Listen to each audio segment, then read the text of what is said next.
So Neeraj, I want to, talk about the beginning. You were at Google, you were in a business development position, and you met the guys at WhatsApp to actually see if you could do a deal with them. Right.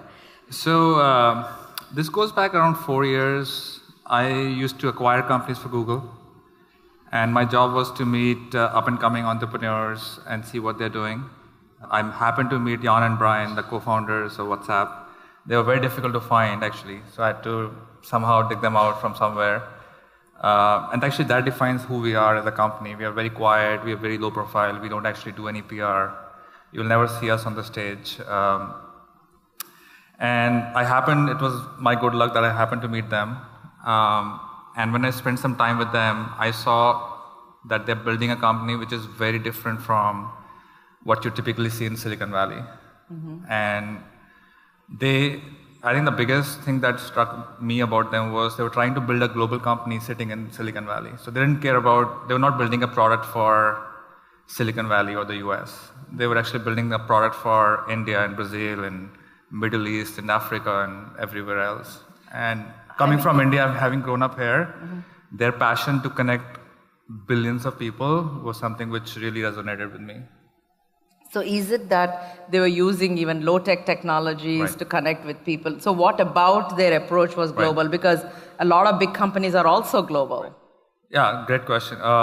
They started looking at low-end phones way before anyone else started looking at low-end phones, right? Because they knew countries like India and Brazil and Africa, people can't afford an iPhone or a high-end Samsung phone, right? So we supported Nokia phones very early. We supported Blackberries. We supported low-end Android phones very early, like 3-4 years back, when nobody was actually paying attention to that, right? Mm-hmm. Because for us, if our product needs to connect 1 billion people, you should not be able to. You should not think about what your friends use. You should just install the product and you should be able to use it, right? That's called ubiquity, right? If you're building only for iPhones and Android, you lose that edge. So for them, it was important to connect everybody in the world. So we're on that mission. We're still far away from it, but we hope to do that one day. Yeah. So what was it, obviously for you to decide to leave Google that everybody knew about and join this company that nobody knew about, I'm sure was not the most intuitive thing to do. Yeah. How many people were there at WhatsApp when you joined? Right. So we were 20 people at the time. Mm. There was all engineering or customer support. They were getting bombarded by a lot of business opportunities from carriers, from OEMs, from venture capitalist companies and stuff like that. And they wanted somebody to help them take that load off. They're engineers, right? So they wanted to spend all their time behind the desk coding or deploying product or answering customer support emails. They didn't want to spend time in the meetings, right? So that was the reason why they were interested in having somebody like me come in and run the business side of the company. Okay. And the reason why, I think now I look back and I don't find a very good reason why I left Google. It was very, I think, gut-driven. It felt like these people were special. The mission was very special, actually, and very close to my heart. And for me, Google, I was there for 4 years already, and it was feeling like a big company, even though everything was great. Google is a great company and does amazing stuff. But I was not very close to the impact that Google was having. Like myself personally was not close to, like if people are using Google Search or Maps, I'm not building it. I'm not very close to that. I think that was one of the biggest reasons why I wanted to be at a company where what I do is actually, I can see people using it and hopefully change their lives. So when you joined, this was 2 years ago that you joined? 3 years ago. 3 years ago. Yeah. So at that time, what were some of the first things you had to do from a business point of view? How many users were there at that time and how many are there now? I think we were close to 30-40 million active users at that time. At that time, 30-40 million active users. And today? I think the last announced number was 600 million plus. 600 million. Right. And how many of them are from India, would you say? I think the last announced number for us in India is 70 million. 70 million. Active users, people who use us every month. Yeah. So which is the largest country as a country? India is one of the largest countries for you. Okay. Yeah. And so how much of that valuation will be donated back to India. Just kidding.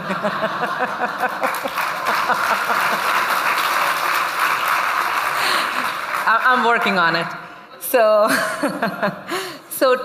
one of the other things is that, you from Google went there. You went there to actually do a deal with them. Right. So the story was. But imagine, be on the Google side for a second. How much would you have paid for them? At that time? Yeah. How much were you going to pay for them? I think low tens of millions, maybe. Like 10 to 15 million or something. Maybe. We didn't talk about numbers, but I wouldn't, there were 6 people at the time in the company. Yeah. So, when you first went there, what were some of the first things you had to do? When I joined the company? Yeah. Like, what were the things that were coming that they just didn't want to deal with, and there were business things that you had to do? I had to order furniture for the company. Yeah. That's what I want you to talk about. Make sure people have lunch on time, so order food. Pretty much do everything that, as a founder you have to do. Like, even though I was not the founder of the company, but I took a lot of stuff off their plate, which they were doing. So the range of things that I had to do was to order furniture, order food, make sure people are happy, to help raise money for the company. So it was like the two extreme ends. So everything in the middle, from talking to operators, convincing them to give free data or affordable data to people to use WhatsApp. So over the last 3 years, we actually convinced more than 80 operators around the globe to either give free data for WhatsApp or give very affordable data for WhatsApp. Right? So we've done a lot of work on the business side of things to make sure we actually enable WhatsApp users to use more and easily the product.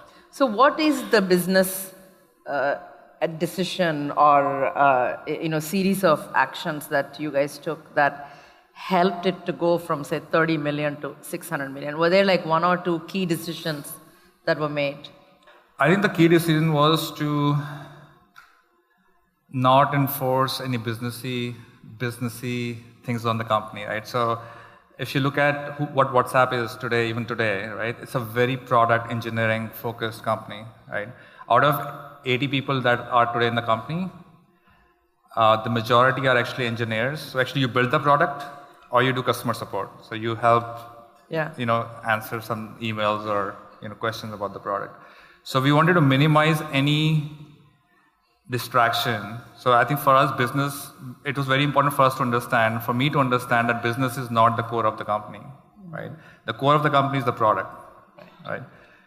But as a business person, you can actually help product become more ubiquitous. You can do deals to make it grow better, faster, and all of those things, right? So I would say the biggest thing for us to understand was to not enforce any business decisions on the company, because we wanted to keep it pure.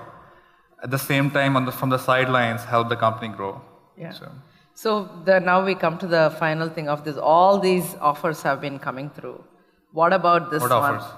Offers to buy the company have been coming through. But what was it finally you kind of said, okay, we want to be part of part of Facebook? What was the emotional connect finally? Right. So I think when Jan and Brian started the company, the two co-founders, they never wanted to be entrepreneurs. I think when I asked them why you started, they said we never wanted to be entrepreneurs. We wanted to build a really cool product that is used by millions of users, right? So for them, it was as simple as that. It was like the joy of creation. It was not to build a company or have thousands of employees or have a valuation. Like, they're very simple people, and they just wanted to have a product that works really well and connects a lot of people. That's it, right? So that's how it started. That was the mission. It still is the mission of the company, right? So along the years, we kept on ignoring everything that came our way because we thought that our job is just getting started. So selling our company would be doing a disservice to the product that we are building or to the users that we have, right? Till the point we met Mark Zuckerberg, who is the founder and the CEO of Facebook. Over the series of meetings, it almost took 2 years for Mark and Jan to come to this point where they felt that if you look at the two companies, they basically do the same thing, or they're trying to do the same thing. They're trying to connect the world, right? So the mission was so close, and Mark has built an amazing company, and he's connected more than 1 billion users, right? So there's always this respect for what he has done and what he's doing, right? So over the years, we thought and we came to this conclusion that if we become one, we will be able to execute much better and faster as WhatsApp. So we're still staying separate as a service. So the products are not getting merged, but we'll have a lot more resources from Facebook and a lot of learnings from them to actually execute faster and better. So that's where I think it came together. So the last question I have is there's a way in which you actually signed the deal. So can you share with us how the deal was signed? Sure. So Jan, who's the CEO and co-founder of WhatsApp, he's a Ukrainian immigrant, and he moved to the US, to the Silicon Valley actually, when he was 14. He didn't have any money. When he moved to the US, he was like doing small jobs. He was living on welfare when he started.